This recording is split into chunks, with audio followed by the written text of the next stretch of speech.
Welcome to e-PG पाठशाला। E-PG पाठशालायां भवतां सर्वेषां स्वागतं व्याहरामि। अहं पंकज कुमार व्यासः हरियाणा संस्कृत विद्यापीठ बघोलायां व्याकरण विभागे सहायक आचार्य रूपेण नियुक्तोऽस्मि। अद्य भवतां पुरतः परमलघुमञ्जूषायाः तृतीयः पाठः भवति। तस्मिन् पाठे नागेशभट्टमते शक्तिस्वरूपं किम् इति मुख्यः विचारः। एवञ्च नागेशभट्टमते शक्तिस्वरूपज्ञानं, ततः शक्तिग्राहक तादात्म्यस्य ज्ञानं, तादात्म्यमेव संकेतः, तदुत्तरं नैयायिकमतदूषणम्। इतः प्राक्तनपाठेऽपि मुख्यः अंशः स एव आसीत् अस्माकं। नैयायिकैः ईश्वर इच्छा शक्तिः संकेतः इत्युक्तं तन्निराकृतं। तदेव मतं पुनरपि अनूद्य अस्मिन् पाठेऽपि अग्रे खण्ड्यते नागेशेन। ततः शब्दार्थयोः तादात्म्ये प्रमाणं, तत्स्वरूपं च, बोद्धपदार्थनिरूपणम्, अर्थपदयोः तादात्म्ये व्यवहारोपपत्तिः, शब्दार्थयोः तादात्म्ये लौकिकशास्त्रीय प्रमाण प्रदर्शनम्। एतत् सर्वम् अस्मिन् पाठे विचार्यमाणाः मुख्याः अंशाः भवन्ति। तत्सर्वं विस्तरेण वयम् अत्र पठिष्यामः। यथोक्तम् इतः प्राक्तनपाठे भवद्भिः शक्तिविषयकं नैयायिकमतं ग्रन्थकारमतरीत्या तस्य निराकरणं कथम् इति च ज्ञातम्। तत् संक्षेपेण पुनः स्मारयामि। कुतः इत्युक्ते पूर्वतनपाठस्य अस्य च सम्बन्धः वर्तते। पूर्वस्मिन् पाठे नैयायिकोक्तरीत्या ईश्वर इच्छा शक्तिरिति प्रतिपाद्य तस्य निराकरणं कृतम्। अस्मिन् पाठे क्रमेण स्वमत उपस्थापनं करिष्यते नागेशेन। अतः पूर्वतनपाठस्य संक्षेपेण स्मारणं। नैयायिकैः ईश्वर इच्छा शक्तिरिति अंगीकृतं। स एव संकेतः इत्युक्तं। तद् नैव संभवति। यतः इच्छायाः शक्तित्व संभवेपि संबंधत्वं कल्पयितुं नैव शक्यते। कुत इति चेत् संबंधस्य त्रीणि वैशिष्ट्यानि भवन्ति। संबंधो हि संबंधिद्वय भिन्नः भवति, संबंधिद्वयनिष्ठो भवति, विशेषण विशेष्योभय संबंध ज्ञान नियामकश्च भवति। यथा घटवद्भूतलम् इत्यत्र समन्वयं कुर्मः। घटवद्भूतलम् इत्यादौ संयोगरूपः संबंधः संबंधिभ्यां घटभूतलाभ्यां भिन्नः। द्विष्ठः नाम घटभूतल उभयनिष्ठः। घटनिरूपित संयोगाश्रयः भूतलमिति विशिष्टबुद्धिनियामकश्च भवति। तद्वत् घटशब्दात् कम्बुग्रीवादिमान् बोद्धव्यः इत्यत्र घटशब्द तदर्थयोः यः संबंधः, सः संबंधः इच्छा भवितुं नार्हति। यतः इच्छा हि चेतनस्य धर्मः। घटादिषु अचेतनेषु तस्याः अभावः स्पष्ट एव। अत्र न हि घटशब्दः इच्छावान्, नापि तस्य अर्थः इच्छावान्। एवञ्च संबंधद्वय एवंच संबंधः संबंधिद्वयनिष्ठः भवति इति यत् प्रतिपादितं तदत्र नास्ति एव। अत्र संबंधत्वेन अभिमतायाः इच्छायाः शब्दार्थ संबंधिद्वयात् भिन्ने एव ईश्वरे सत्वात् ईश्वर इच्छा न संबंधः इति नैयायिक मत खंडन प्रकारः सुष्ठु ज्ञातमेव भवद्भिः अधुना स्मृतञ्च। सम्प्रति अस्मिन् पाठे नागेश मते शक्ति स्वरूपं कीदृशं, तस्याः शक्तेः ग्राहकं इतरेतर अध्यास मूलकं तादात्म्यं, शक्ति विषये वाक्यपदीयकार सम्मतिः, भाष्यकाराणां शक्ति विषयकं निर्वचनम् इत्येतान् अंशान् विस्तरेण भवन्तः ज्ञास्यन्ति। अधुना तत्र प्रथमं भवति नागेश भट्टमते शक्ति स्वरूपम्। पूर्वस्मिन् पाठे नैयायिक मत खंडनं कृतमासीत्। शास्त्रकाराणाम् इयं रीतिः भवति, पूर्वपक्षत्वेन शास्त्रान्तरीयाणां मतमुपन्यस्य तदनूद्य तत्खण्डयित्वा स्वमत उपस्थापनं क्रियते सिद्धान्ततया। अत्रापि पूर्वस्मिन् पाठे ईश्वर इच्छाशक्तिरिति नैयायिकोक्तं यदस्ति तद् नागेशेन नाङ्गीक्रियते। ग्रंथकारः एवं कथयति यत्र यतः संबंधत्वेन अभिमता या इच्छा सा शब्दार्थ रूप संबंधिद्वयात् भिन्ने एव ईश्वरे तिष्ठति, तस्मात् ईश्वर इच्छा शक्तिरिति तेषां मतम् असमीचीनम्। संबंधस्तु संबंधिद्वयनिष्ठः भवति, इयं तु इच्छा शब्दार्थ रूप संबंधिद्वयात् भिन्ने एव ईश्वरे वर्तते। अतः अस्याः इच्छायाः संबंधत्वमपि न। अतः पदपदार्थयोः संबंधान्तरमेव शक्तिरिति स्वीकार्यम् इति अस्माकं वैयाकरणानां मतम्। पदपदार्थयोः संबंधान्तरमेव शक्तिरिति स्वीकार्यम्। सा च वाच्यवाचक भाव अपरपर्याया इति। अत्र वाच्यमित्युक्ते पदं, वाचकमित्युक्ते पदार्थः।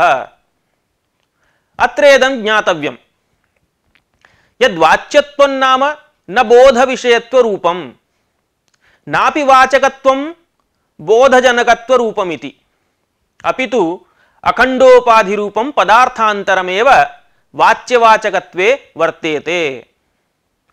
ते उभे अपि वाच्यवाचक रूप शब्दार्थोभयनिष्ठे भवतः। वाच्यत्वं तावत् अर्थनिष्ठः, वाचकत्वमपि केवलं शब्दनिष्ठः। तस्मात् एकनिष्ठत्वात् बोधविषयत्वरूपं बोधजनकत्वरूपमिति वा संबंधः भवितुं नार्हति। संबंधो हि द्विष्ठः भवति इति पूर्वमेव निरूपितम्। अनया रीत्या एकनिष्ठत्वात् संबंधत्वाभावरूप पूर्वोक्त दोषस्य तथैव सत्वात् बोधविषयत्वरूपं बोधजनकत्वरूपमिति वा न शक्तिः अनयोः सखण्डत्वात्। अतएव वाच्यवाचक भाव अपरपर्याय रूपः कश्चन अखण्डोपाधिरेव संबंधान्तरम्। अखण्डोपाधि नाम शब्दार्थोभयनिष्ठः कश्चन अनुगत धर्म विशेषः। यस्तावत् शब्दार्थोभयनिष्ठः भवति न तु शब्दे अर्थे वा पृथक् पृथक्। बोधविषयत्वरूपं बोधजनकत्वरूपं वा क्रमशः अर्थनिष्ठः शब्दनिष्ठश्च पृथक् पृथक् भवतः, न तु उभयनिष्ठे अनुगततया। तस्मात् तयोः कस्यचित् एकतरस्यापि संबंधकोटौ अप्रविष्टत्वात् ते त्यक्त्वा नागेशभट्टः वाच्यवाचक भाव अपरपर्यायं संबंधान्तरमेव शक्तिरिति अंगीकरोति। अनया रीत्या वाच्यवाचक भाव अपर पर्यायः संबंधांतरमेव शक्तिः इति प्रतिपाद्य शक्तेः ग्राहकं किम् इति अधुना निरूप्यते। अस्याः वाच्यवाचक भाव रूपायाः शक्तेः ग्राहकं नाम बोधकं भवति इतरेतर अध्यास मूलकं तादात्म्यम्। किं भवति? इतरेतर अध्यास मूलकं तादात्म्यं भवति शक्तेः ग्राहकं। तदेव च संबंधः। अनेन तादात्म्यस्य शक्तिग्राहकत्वमेव न तु शक्तित्वम् इत्यपि स्पष्टम्। तत्र इतरेतर अध्यास मूलकं तादात्म्यम् इत्युक्तम्। तर्हि को नाम अध्यासः इति चेत् इतरस्मिन् नाम अन्यस्मिन् इतरधर्मावभासः अन्यधर्मावभासः स एव अध्यासः। यथा शुक्तौ रजतत्वावभासः, स्फटिके जपाकुसुमलौहित्यावभासः इत्यादि। एतन्मूलकं तादात्म्यमेव शक्तेः बोधकं भवति। तादात्म्यं नाम किम् इति पश्यामः। स एव आत्मा यस्य तदात्मा, तदात्मनः भावः तादात्म्यम्। अथवा तद्भिन्नत्वे सति तदभेदेन प्रतीयमानत्वमिति। इदं लक्षणं स्वयं ग्रंथकारः अग्रे वक्ष्यति। तद्भिन्नत्वे सति तदभेदेन प्रतीयमानत्वम्। तत्र एकत्र समन्वयं पश्यामः अस्य। यथा स्फटिकभिन्नत्वे सति स्फटिकात् अभेदेन प्रतीयमानत्वं लोहितादेः, तदेव तयोः तादात्म्यम्। पदपदार्थौ शब्दार्थौ अपि इतरेतर अध्यासवत्वात् परस्पर तादात्म्य परौ। एवंच लोहित पदार्थ स्फटिक पदार्थयोः तादात्म्यमिव पदपदार्थयोरपि अयं घटः इत्याकारकं तादात्म्यम् अध्यासमूलकमेव न तु वास्तविकम्। एतच्च अनुमान प्रक्रियया अपि ज्ञातुं शक्यते। अनुमान प्रकारश्च इत्थम्। शब्दार्थौ परस्पर तादात्म्यवन्तौ इतरेतर अध्यासवत्वात् इति अनुमान आकारः। अत्र शब्दार्थौ पक्षः तादात्म्यं साध्यम् इतरेतर अध्यासस्तु हेतुः। अयं हेतुः अन्वय व्यतिरेकी हेतु। यस्य हेतोः अन्वय व्यतिरेक व्याप्तिः संभवति सः अन्वय व्यतिरेकी हेतुः भवति। अनुमान प्रक्रियायां हेतुः सर्वदा व्याप्यः साध्यश्च व्यापकः भवति। तत्र व्याप्ति स्वरूप प्रदर्शन वेलायां यत् शब्देन साकं व्याप्यस्य प्रयोगः क्रियते तत् शब्देन साकं व्यापकस्य प्रयोगः क्रियते। एतत् सर्वं भवतां ज्ञानाय कथयन्नस्मि। भवद्भिः अन्यत्र न्यायशास्त्रे वा यथा व्याप्ति प्रदर्शनस्य उदाहरणं यत्किञ्चित् उच्यते, यथा यत्र यत्र हेतुः तत्र तत्र साध्यं, यत्र यत्र धूमः तत्र तत्र वह्निः इति। तस्यैव इदं निरूपणं किञ्चित् मया अत्र क्रियते। तत्र यच्छब्देन साकं व्याप्यस्य प्रयोगः तच्छब्देन साकं व्यापकस्य प्रयोगः इति मनसि निधेयम्। एवञ्च यत्र यत्र हेतुः नाम व्याप्यः तत्र तत्र साध्यं नाम व्यापकः इति व्याप्तिस्वरूपम्। तद्रीत्या यत्र यत्र हेतुः, यतो हि हेतुः व्याप्यः भवति, तत्र तत्र साध्यं व्यापकः इति अन्वय व्याप्तिः। यत्र यत्र साध्याभावः तत्र तत्र हेत्वाभावः इति व्यतिरेक व्याप्तिः। अन्वय व्याप्तौ यद् व्यापकं भवति तदभावः व्यतिरेक व्याप्तौ व्याप्यं भवति। यथा पर्वतो वह्निमान् धूमात् इत्यत्र पर्वतः पक्षः, वह्निः साध्यः, धूमश्च हेतुः। अस्मिन् दृष्टान्ते यत्र यत्र धूमः तत्र तत्र वह्निः, यथा महानसम् इति अन्वयव्याप्तिः। यत्र यत्र वन्यभावः तत्र तत्र धूमाभावः, यथा महाहृदये इति व्यतिरेकव्याप्तिः। एवञ्च प्रकृतानुमाने अन्वयव्याप्तिस्तु यत्र यत्र इतरेतर अध्यासः तत्र तत्र तादात्म्यम्। यथा गुणगुणिनोः नीलो घटः इत्यादौ। व्यतिरेकव्याप्तिस्तु यत्र यत्र तादात्म्याभावः तत्र तत्र इतरेतर अध्यासाभावः। यथा घटपटयोः। शब्दार्थयोः इतरेतर अध्यासत्व स्वीकारादेव गौरिति शब्दः, गौरिति अर्थः, गौरिति ज्ञानम् इत्यादि व्यवहारः संगच्छते। एवमेव अत्रार्थे योऽयं शब्दः सोऽर्थः योऽर्थः स शब्द इति पातंजल योगसूत्र भाष्य सम्मतिः ग्रंथकारेण स्वयं प्रदर्श्यते मूले। अधुना तादात्म्यस्य दुष्टत्व संबंधत्व प्रतिपादनं क्रियते। कुतः इत्युक्ते अस्माभिः पूर्वमेव निरूपितं संबंधो हि संबंधिद्वयात् भिन्नः भवति, संबंधिद्वयनिष्ठः भवति इति। एतादृशरीत्या नैयायिकानाम् ईश्वर इच्छाशक्ति इति मतं निराकृतमासीत्। अतः अस्माभिः इतरेतर अध्यासमूलकं तादात्म्यमेव संबंधः इति यदुच्यते तत्रापि अस्य समन्वयः कर्तव्यः। अतः अधुना अस्य तादात्म्यस्य दुष्टत्वं संबंधत्वं च प्रतिपाद्यते। संबंधो हि संबंधिद्वयात् भिन्नः, संबंधिद्वयनिष्ठः भवति।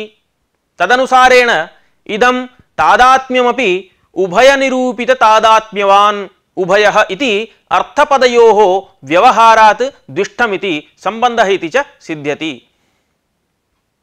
स च संबंधः उभयनिरूपित तादात्म्यवान् उभय इत्युक्ते उभयेन पदेन पदार्थेन च निरूपितं निर्दिष्टं यत् तादात्म्यं नाम तद्वान् उभयः पदं पदार्थश्च इति अर्थपदयोः वाच्यवाचकयोः व्यवहारात् पदपदार्थरूप संबंधिद्वयात् भिन्नः पदपदार्थरूप संबंधिद्वयनिष्ठः, अतः संबंधत्वमपि अस्य सिद्धम्। एवं तादात्म्यस्य दुष्टत्वं संबंधत्वम् उभयं प्रतिपादितम्। प्रतिपादितेपि अत्र कश्चन प्रश्नः उदेति।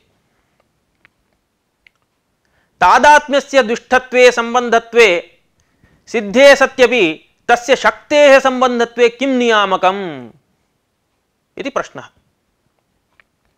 अस्य प्रश्नस्य उत्तरम् एवमस्ति। शक्तेः अपि नाम वाच्यवाचक भाव इति वृत्तेरपि वाच्यवाचक भावाख्या या वृत्तिः तस्याः अपि कार्यजनकत्वे शक्तिभिन्नः तादात्म्याख्यः संबंधः एव नियामकः। तेन तादात्म्यस्य शक्तेः संबंधत्वं स्पष्टमेव। यथा दीपादिगत प्रकाशकत्व शक्तिसत्त्वेपि आलोक विषय संबंधे सत्येव वस्तु प्रकाशकत्वं सिद्ध्यति नान्यथा। अधुना युक्तं तस्य इतोपि स्फुट विवरणं क्रियते। यथा दीपे प्रकाशकत्व शक्तिः भवति परन्तु सः वस्तूनां प्रकाशने तावता न समर्थः भवति यावता दीपवस्तुनोः शक्त्यतिरिक्त संयोगादि संबंधः न जायते। तयोः संयोग संबंधाभावे दीपगत शक्तेः वस्तु प्रकाशकत्वं न सिद्ध्यति।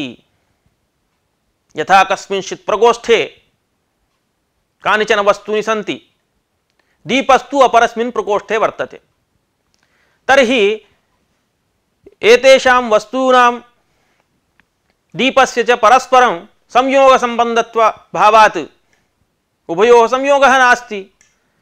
तर्हि दीपः अस्ति परन्तु एतेषां वस्तूनां प्रकाशनं नैव करोति।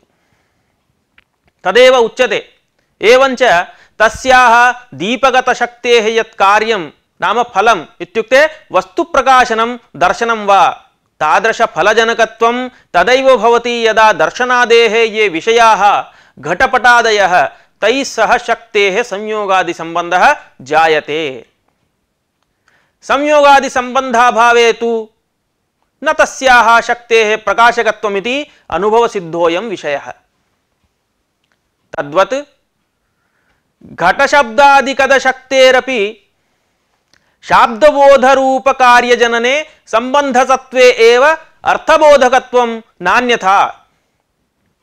स च सम्बन्धः नात्र संयोगादि अपितु अनुमानेन शब्दार्थयोः तादात्म्यमेवेति स्वीकर्तव्यम्। एवञ्च शक्तेः कार्यजनकत्वे सम्बन्धस्यैव नियामकत्वम् इति यदुक्तं तत्र शब्दार्थयोः तादात्म्यसम्बन्ध इत्यत्र हरिकारिकां प्रमाणत्वेन उद्धरति ग्रन्थकारः। तदुक्तं हरिणा वाक्यपदीये उपकारः स यत्रास्ति धर्मस्तत्रानुगम्यते शक्तिनामप्यसौ शक्तिः गुणानामप्यसौ गुणः इति। उपकारः सः यत्रास्ति धर्मस्तत्रानुगम्यते शक्तीनामप्यसौ शक्तिः गुणानाम् अपि असौ गुणः इति कारिका वाक्यपदीये तृतीयकाण्डे वर्तते। कारिकामिमां हेलाराजः इत्थं व्याख्याति। तदेव ग्रन्थकारेण अत्र उद्धृतम्। उपकारः उपकारो नाम उपकार्य उपकारकयोः बोधशक्त्योः उपकारस्वभावः सम्बन्धः यत्र अस्ति तत्र धर्मः धर्मो नाम शक्तिरूपः शक्तिरूपं कार्यं दृष्ट्वानुमीयते। असौ सम्बन्धः शक्तीनामपि कार्यजनने उपकारकः गुणानामपि द्रव्याश्रितत्व नियामकश्च भवति। अस्य कारिकायाः व्याख्यानं यत् कृतं हेलाराजेन तस्य आशयः एवं वर्तते यस्य उपकारः क्रियते सः उपकार्यः शाब्दबोधः उपकारकश्च उपकारकसाधकः शक्तिरिति। तयोः उपकार्योपकारकयोः शाब्दबोधः तद्बोधकशक्तिरित्यनयोः उपकारस्वभावरूपसम्बन्धः यत्र शब्दादौ वर्तते तत्र शक्तिरूपो धर्मः कार्यं नाम शाब्दबोधादिकार्यं दृष्ट्वानुमीयते। यथा लोके दाहरूपं कार्यं दृष्ट्वा अग्नौ दाहकत्वशक्तिरनुमीयते सा च शक्तिः अग्निहस्ताद्योः सम्बन्धे एव दाहं जनयति। एवमेव बोधरूपं कार्यं दृष्ट्वा शब्दनिष्ठा शक्तिरनुमीयते।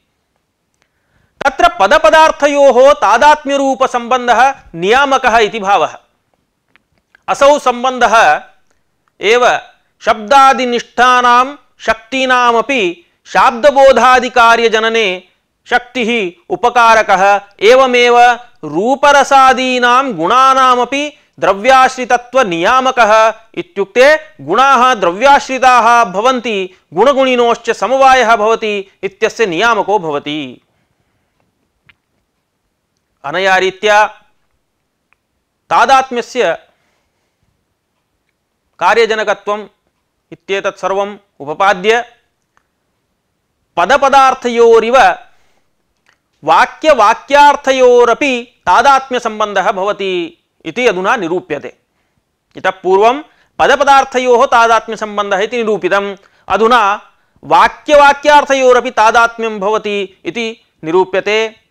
तदित्थं हि पूर्वनिरूपितः तादात्म्यसम्बन्धः न केवलं पदपदार्थयोरेव अपितु वाक्यवाक्यार्थयोरपि भवति। अत्र न्यायभाष्यकारस्य वचनं प्रमाणम्। तथा हि समयज्ञानार्थञ्च इदं पदलक्षणायाः वाचोन्वाख्यानं व्याकरणं वाक्यलक्षणायाः वाचो अर्थलक्षणम् इति न्यायभाष्ये प्रतिपादितम्। अस्य न्यायभाष्यवचनस्य विवरणं करोमि। समयज्ञानार्थं नाम वाच्यवाचकभाव द्योतक तादात्म्यरूप संकेत ज्ञानार्थं पदलक्षणायाः पदं लक्षणं स्वरूपं यस्याः तस्याः पदस्वरूपायाः वाचः नाम वाण्याः अन्वाख्यानं प्रकृतिप्रत्यय तत्तदर्थ पुरस्सरं बोधकं व्याकरणं नाम शब्दशास्त्रं भवति। वाक्यलक्षणायास्तु नाम वाक्यस्वरूपायाः वाचः अन्वाख्यानं नाम बोधकं अर्थलक्षणं वाक्यार्थबोधकं तर्कमीमांसादिशास्त्रमिति। अनेन वाक्यलक्षणायाः वाचः इति कथनेन शाब्दबोधोपकारिका शक्तिः वाक्यावयवभूत वर्णसमुदायेषु पदेष्विव अर्थपरिसमापक वाक्येष्वपि ईश्वरसमयः ईश्वरसंकेतः अस्ति इति स्फुटं प्रतिपादितमस्ति। तस्मात् पदपदार्थयोः वाक्यवाक्यार्थयोश्च इतरेतर अध्यासः संकेतः तन्मूलकं तादात्म्यञ्च सम्बन्धः इति समुदितार्थः फलति। अयमेव अर्थः पतंजलि प्रणीत योगसूत्र भाष्यादपि लभ्यते। तथा हि संकेतस्तु पदपदार्थयोः इतरेतर अध्यासरूपः स्मृत्यात्मकः योऽयं शब्दः सोऽर्थः योऽर्थः सशब्दः इति पातंजल योग भाष्ये। इतरेतर अध्यासरूपः स्मृत्यात्मकः स्मृति विषयः आत्मा स्वरूपं यस्य सः स्मर्यमाणः इत्यर्थः। एवञ्च स्मृति विषयो ज्ञातः संकेत एव शक्तेर्बोधको भवति। एतन्मध्ये कश्चन शङ्काम् उत्पादयति। इतरेतर अध्यासरूपः इत्यत्र रूपपदोपादानेन संकेतस्य अध्यासत्वमेव लभ्यते न तु अध्यासमूलकत्वम्। कथमध्यासमूलकत्वं वर्ण्यते भवद्भिः इति चेत् समाधानरूपेण एवम् उच्यते। रूप्यते बोध्यते इति करणघञ्यन्तरूपशब्देन अध्यासो रूपं बोधकः यस्य इति बहुव्रीहिण अध्यासबोध्यत्वस्य लाभः भवति। अथवा रूप्यते बोध्यते असौ इति कर्मघञ्यन्त रूपशब्दस्य अध्यासशब्देन तृतीया तत्पुरुष समासः। अध्यासेन रूपः बोधः इति यावत्। अनेन इतरेतर अध्यासरूप इति कथनात् अध्यासमूलकत्वम् इत्यपि आयातम्। इत्येतावता प्रबन्धेन ग्रन्थकारेण शाब्दिकानां मते शक्तिः का, तत्र कानि प्रमाणानि, एतत् सर्वं निरूपितं, सम्यक् प्रतिपादितं। पुनरपि पूर्वं तावत् नैयायिकोक्तं यत् खण्डितमासीत् पूर्वस्मिन् पाठे तदधुना पुनः अनूद्य खण्डयति। इतः प्राग् विवेचितः विषयः अस्मात् शब्दात् अयमर्थो बोद्धव्यः इत्याकारः पदप्रकारकार्थ अर्थविशेषकः। अस्मात् शब्दात् अयमर्थो बोद्धव्यः इत्याकारः पदप्रकारक अर्थविशेषकः। एवं इदं पदम् इममर्थं बोधयतु इत्याकारः अर्थप्रकारक पदविशेषको वा ईश्वरः संकेतः ईश्वर संकेतः ईश्वर इच्छा इति नैयायिकमतं न युक्तम्। संकेतस्य शक्तिग्राहकत्वेन मुख्यशक्तित्वाभावात्।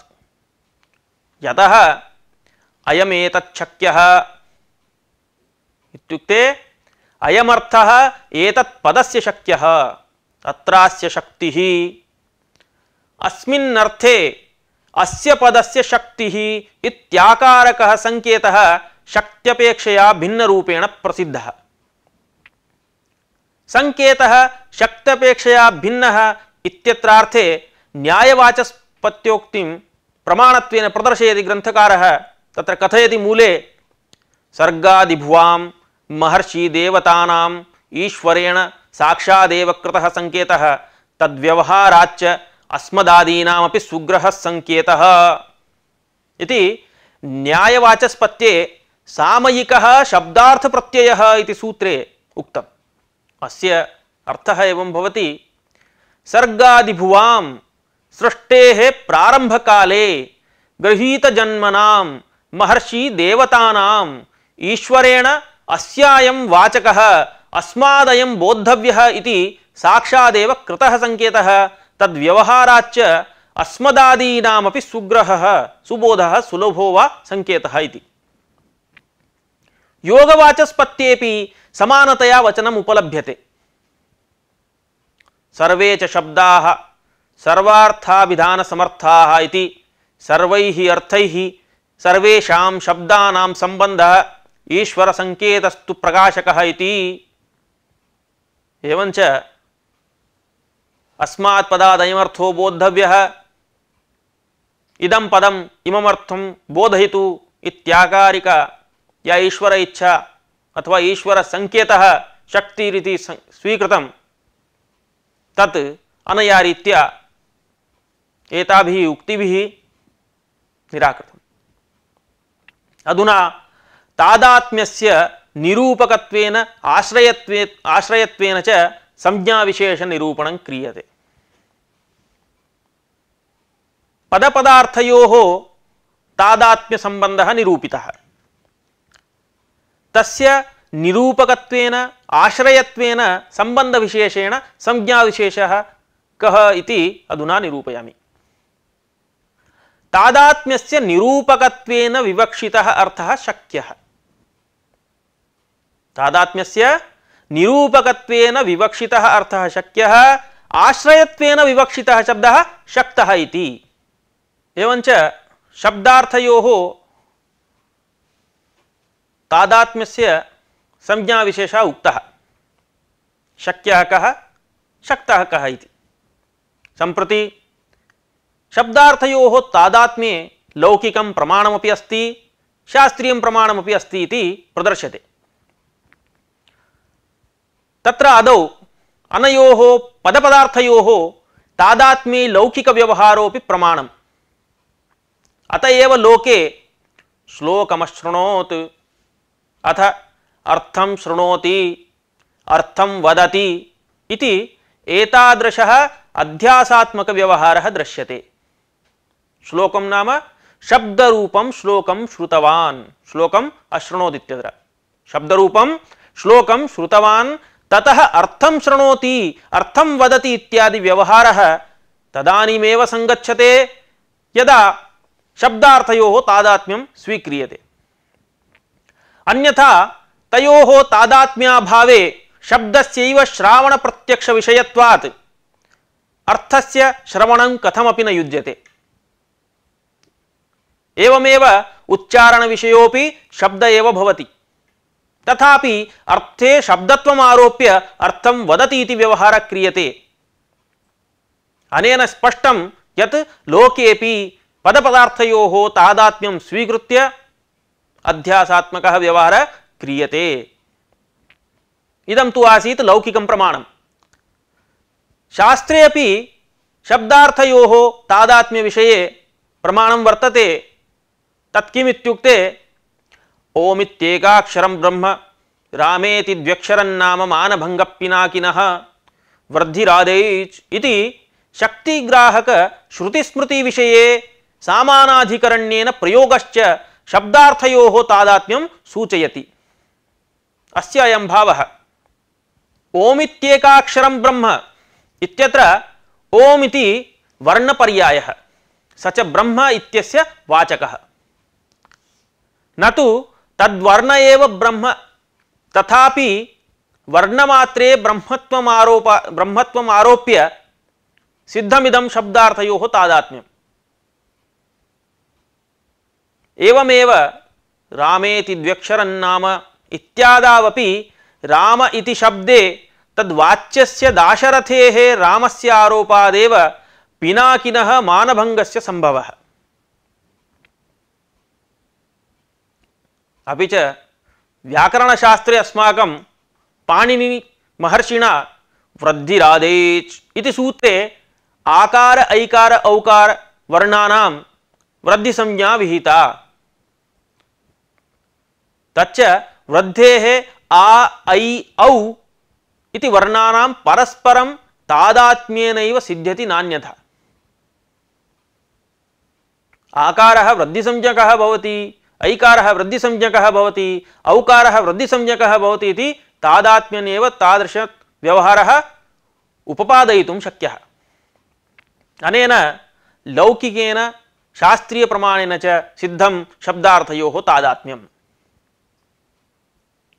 अस्माभिः तादात्म्यं तादात्म्यम् इति निरूप्यमाणं तु अस्ति, परन्तु तस्य निर्वचनं तु न कृतं। यद्यपि इतः प्राग् मया प्रसंगात् स्मारितमासीत् स एव आत्मा इति, तदात्मा तस्य भावः तादात्म्यं तद्भिन्नत्वे सति इत्यादि रीत्या मूले वक्ष्यते इत्यपि उक्तं, तदधुना उच्यते। एतावता शब्दार्थयोः तादात्म्यं यन्निरूपितं तस्य स्वरूपं तद्भिन्नत्वे सति तदभेदेन प्रतीयमानत्वं भेदाभेदसमनीयतम्। शब्दार्थ स्थलं स्वीकृत्य समन्वयं पश्यामः। इतोपि भवतां स्पष्टप्रतिपत्तिर्भविष्यति। शब्दपक्षे तस्मादर्थात् भिन्नत्वे सति तदभेदेन अर्थापेक्षया अभेदेन प्रतीयमानत्वं शब्दस्य।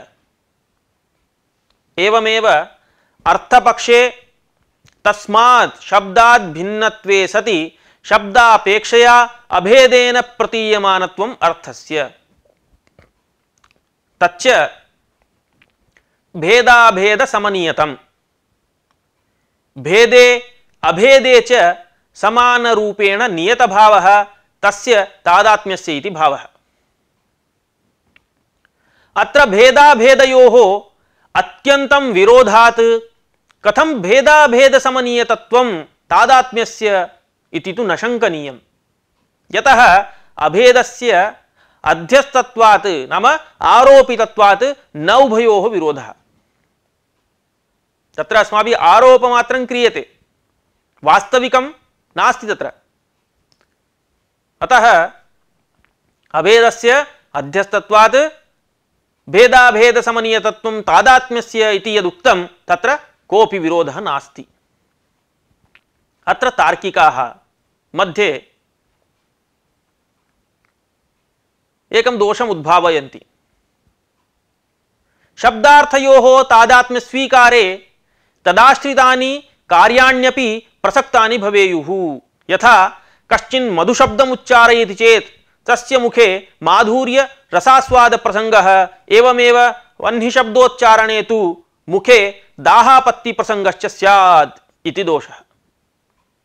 एतद् दोषपरिहाराय वैयाकरणाः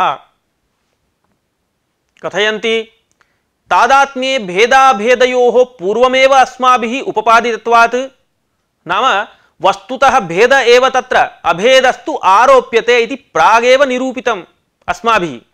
अतः अस्माकं मते एते दोषा एव न भवन्ति। किञ्च अत्र इदं ज्ञातव्यं दाहं प्रति वह्नेः माधुर्यं प्रति मधुरपदार्थस्य च संयोगेन कारणत्वात् अत्र तु मुखादौ अर्थस्य तेन संबंधेन अभावात् न कश्चित् दोषः। यथा वा गंगायां घोषः इत्यादौ तटे गंगात्वारोपेपि तेन स्नानादिकार्यं न संभवति, तद्वत् प्रकृतेपि अभेदस्य आरोपितत्वेपि तदाश्रितं कार्यं न संभवति, तेन न कुत्रापि विरोधः अस्माकम्। तस्मात् वह्निशब्द उच्चारणे मुखे दाहापत्तिः, मधुर पदार्थ उच्चारणे माधुर्य प्रसंगः रसास्वाद प्रसंगः इत्यादि दोषाः अस्माकं मते न सन्ति। एतदेव इतोपि दृढीकर्तुं स्वमतं बोद्धार्थ पदार्थमपि निरूपयति प्रसंगात्। स एव परमसिद्धान्तश्च बौद्धपदार्थनिरूपणम्।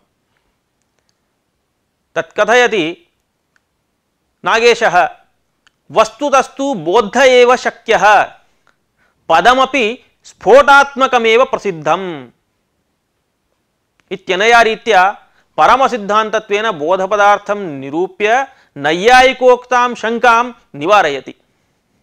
वस्तुतस्तु इत्यादिना वस्तुतस्तु बौद्ध एव शक्यः, पदमपि स्फोटात्मकं प्रसिद्धम्, अस्य अयं भावः। वैयाकरणानां मते द्विविधौ शब्दार्थौ भवतः, बौद्धौ बाह्यौ च। तत्र बौद्धार्थेन सह बौद्धशब्दस्य तादात्म्यं न तु बौद्धबाह्ययोः। बौद्ध इत्यस्य बुद्धिरूपाधिकरण देशस्थ इत्यर्थः, न तु बुद्धिविषयः, यतः बाह्योऽपि पदार्थः बुद्धिविषये एव भवति। अतएव बौद्धार्थस्य स्फोटात्मकशब्दस्यैव तादात्म्यम् अङ्गीक्रियते।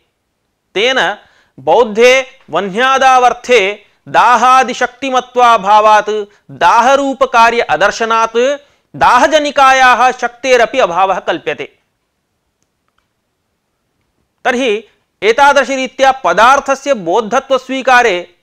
बौद्धार्थत्वस्वीकारे किमपि प्रमाणमस्ति वा इति चेदस्ति। तदेव सूचयति शब्दज्ञानानुपाती वस्तुशून्यो विकल्पः इति योगसूत्रं प्रमाणत्वेन उपन्यस्यति ग्रन्थकारः। शब्दज्ञानानुपाती वस्तुशून्यो विकल्पः इति योगसूत्रम्। एतद् विकल्पसूत्रमपि बौद्धपदार्थस्वीकारे एव संगच्छते। अस्य सूत्रस्य ग्रन्थकारेण योगवाचस्पत्यानुसारेण स्वयमर्थः उद्धृतः। शब्दज्ञानमात्रेण अनुपाती बुद्धौ अनुपतनशीलः वस्तुशून्यः नाम बाह्यार्थरहितः विशेषेण कल्प्यते इति विकल्पः इत्यस्य अर्थः, नाम बुद्धिपरिकल्पितः इति तदर्थः। अर्थात् शब्दजन्यज्ञानानन्तरं वस्तुतत्वम् अनपेक्ष्य बुद्धौ अनुपतनशीलः अध्यवसायः विकल्पः वस्तुशून्यः। बौद्धार्थत्व अंगीकारे एव प्रमाणान्तरमपि प्रदर्श्यते। कश्चन प्रसिद्धः श्लोकः वर्तते, एष बन्ध्यासुतो याति खपुष्पकृतशेखरः कूर्मक्षीरचये स्नातः शशशृङ्गर्धनुर्धरः। एष बन्ध्यासुतो याति खपुष्पकृतशेखरः कूर्मक्षीरचये स्नातः शशशृङ्गधनुर्धरः इति श्लोकस्य अर्थस्तु सुलभ एव। आकाशपुष्पं शिरसि धृत्वा कूर्मक्षीरकुण्डे स्नात्वा शशशृङ्गेन निर्मितधनुः स्वीकृत्य कश्चित् बन्ध्यासुतः याति इति। प्रकृतश्लोके बन्ध्यासुतः खपुष्पं कूर्मक्षीरं शशशृङ्गः इत्यादि ये पदार्थाः वर्णिताः तेषाम् अस्माकं शाब्दिकानां मते बाह्यत्वेन शून्यत्वे नाम अप्रसिद्धत्वेपि बुद्धिपरिकल्पित वाच्यार्थत्वम् अस्ति इति हेतोः अर्थवत्वमादाय प्रातिपदिकत्वात् सुबादि विभक्त्युत्पत्तिः भवति। यदि बौद्धपदार्थः नाङ्गीक्रियते तव नैयायिकोक्तरीत्या तर्हि बन्ध्यायाः सुतोत्पत्तेः सुतराम् असंभवात् यानक्रियायाम् असंभवः। शाब्दबोधोऽपि न उदेति इति अग्रे प्रतिपाद्यते। एवञ्च बन्ध्यायाः सुतोत्पत्तेः सुतराम् असंभवात्। बन्ध्या चेत् सुतः न भवति, सुतश्चेत् बन्ध्या कथम्?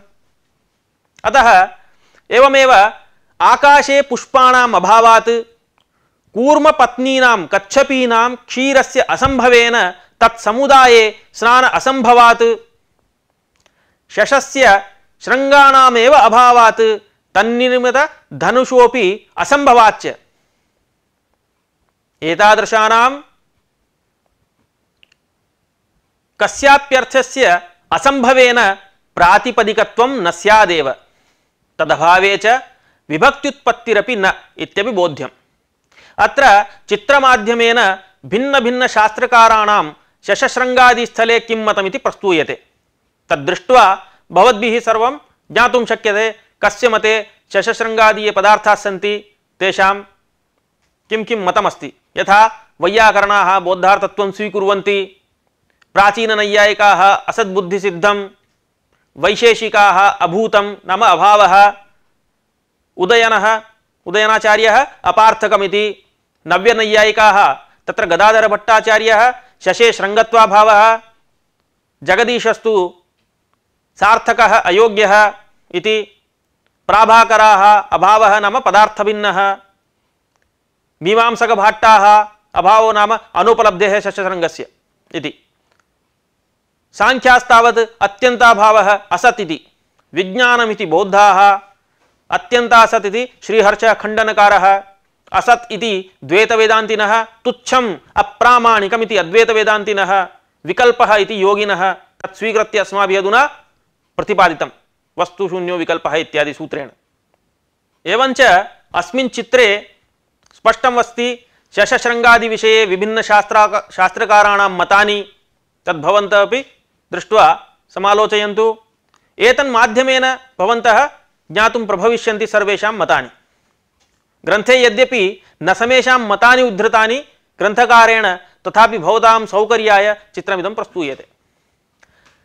अत्र केचिन् नैयायिकाः शशशृङ्गस्य अप्रसिद्धत्वात् अप्रसिद्धप्रतियोगिकाभावस्य नैयायिकैः अस्वीकारात् शशशृङ्गमित्यादौ प्रातिपदिकत्वं न स्यात् इत्याशङ्क्य महिष्यादीनां शृङ्गं प्रसिद्धं, शशोऽपि प्रसिद्धः, तेन शृङ्गे शशीयत्वस्य शशसम्बन्धित्वस्य भ्रमात् बाह्यार्थस्य अभावेपि भ्रमविषयम् अर्थमाश्रित्य प्रातिपदिकत्वं साधयन्ति।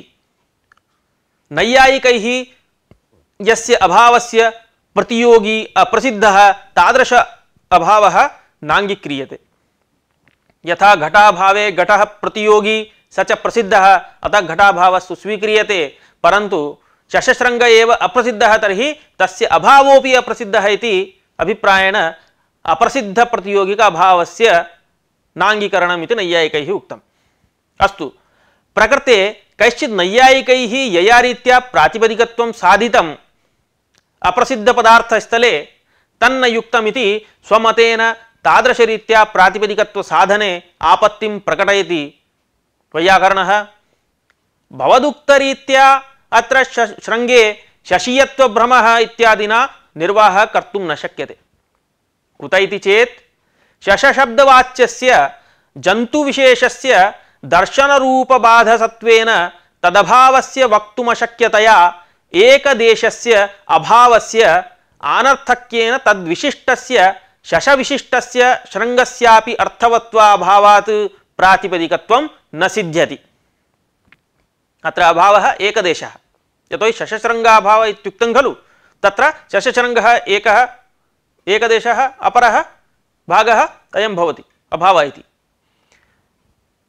एवञ्च शशविशिष्टस्य शृङ्गस्यापि अर्थवत्वाभावात् प्रातिपदिकत्वं न सिद्ध्यति। यथा शुक्तिं रजतत्वेन जानतोपि पुरुषस्य शुक्त्या रजतसम्बन्धि कार्यं कर्तुम् अशक्यतया भ्रमस्य वास्तविककार्यनिर्वाहकत्व असम्भवेन अर्थवत्वाभावात् प्रातिपदिकत्व अप्राप्तौ शशशृङ्गमित्यत्र स्वाद्यनुत्पत्तिः इत्यर्थः। शृङ्गे शशीयत्वभ्रमस्थले वास्तविक अर्थवत्वाभावात् तत्प्रयुक्तं कार्यं प्रातिपदिकत्वं न स्यादिति इतोपि स्पष्टतया विवेचितम्। अधुना अर्थपदयोः तादात्म्ये व्यवहारोपपत्तिः इति विषयं किञ्चित् आलोचयामः। तथा हि अर्थपदयोः तादात्म्ये एव तत्तदर्थ तादात्म्यापन्नः तेन तेन अर्थेन तादात्म्य अध्यस्तः इति। सह सह शब्दः भिन्नः भिन्नः इति हेतोः अर्थभेदात् शब्दभेदः इति व्यवहारः युज्यते। समानाकारमात्रेण नाम समानानुपूर्व्या तु एकोऽयं शब्दो बह्वर्थः इति व्यवहारः। अस्य अयं भावः शब्दानां हि स्वस्वविशिष्टार्थेन अभेदरूपेण अन्वयात् शब्दो हि शब्दान्तरात् भिद्यते। तेन हि अर्थवैभिन्येन शब्दवैभिन्यम् उपजायते। एताम् अर्थकृत भिन्नताम् आश्रित्य शब्दानां भिन्नता प्रतीतेः शब्दनानात्ववादः प्रतिष्ठापितः। यथा हि ग्रामशब्दोऽयं बह्वर्थः ग्रामः शाला समुदायः ग्रामो दग्धः इत्यादौ ग्रामो वातपरिक्षेपः ग्रामं प्रविष्ट इत्यादौ ग्रामो मनुष्याः ग्रामो गतः इत्यादौ ग्रामः स्थलं ग्रामो लब्धः इत्यादौ अनया रीत्या ग्रामशब्दस्य बह्वर्थाः प्रतिपादिताः। इत्थं हि अर्थभिन्नतामाश्रित्य एकस्मिन्नेव शब्देऽपि भिन्नता कल्प्यते। अन्ये तु सत्यामपि अर्थवैभिन्नतायां शब्दस्य रूपाकृतिं वा आश्रित्य शब्दैकत्ववादं प्रतिष्ठापयन्ति। अभेदपक्षेऽस्मिन् एकश्च शब्दः बह्वर्थः इति कल्प्यते। यथा अक्षः इति बिभीतके इन्द्रिये रथभागे द्यूते पाशे इत्यादिषु अर्थेषु वर्तते। एवमेव हरिशब्दस्तु रवौ भेके विष्णौ सिंहे इत्यादिषु चतुर्दश अर्थेषु कोशादिषु प्रसिद्धः। अनया रीत्या शाब्दिकमदे शक्ति स्वरूप निरूपणं शब्दार्थयोः तादात्म्यादि निरूपण पुरस्सरम् अस्य पाठस्य अयं विषयः अत्र समाप्तः। एतावता यद्यद् विस्तरेण उक्तं तस्य संक्षेपेण पुनः अधुना कथनं क्रियते।